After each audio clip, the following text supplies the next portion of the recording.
Magandang hapon, ngayon po ay araw ng Miyerkules, September 27, 2023. Update po muli sa lagay ng panahon. Ayon po sa Pag-asa, trough ng low pressure area patuloy pa rin na nakakaapekto ngayon sa Visayas at Mindanao. Southwest monsoon at mga localized thunderstorms naman ang papaulan sa iba pang bahagi ng ating bansa.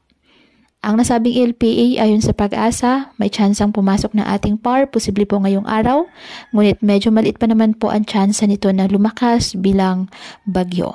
Sa ngayon, wala pong gale warning na nakataas sa namang baybayin ng ating karagatan, ngunit iba yung pag-iingat lamang po sa mga kababayan natin papalaot dahil po sa minsang katamtaman hanggang sa maalon na karagatan. Ngayong araw, dahil po sa trough ng nasabing LPA ang Mindanao, Central Visayas at Eastern Visayas, asahan na maulap na kalangitan na may kalat-kalat na pag-ulan at thunderstorms. Apektado naman po ng habagat ang Palawan at Occidental Mindoro, kaya asahan din po dyan ang maulap na kalangitan na may mga pag-ulan. Ang nalalabing bahagi ng bansa kasama ng Metro Manila, bahagyang maulap hanggang sa maulap na kalangitan with isolated rain showers or thunderstorms dahil pa rin po sa trough ng nasabing LPA at ng mga localized thunderstorms.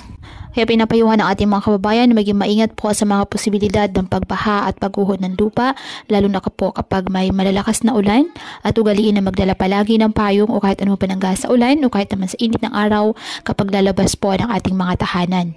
At yan po muna ang update sa lagay ng panahon ngayong araw. Muli patuloy po tayo na mag-ingat at palaging tandaan, God loves you. Stay safe and God bless.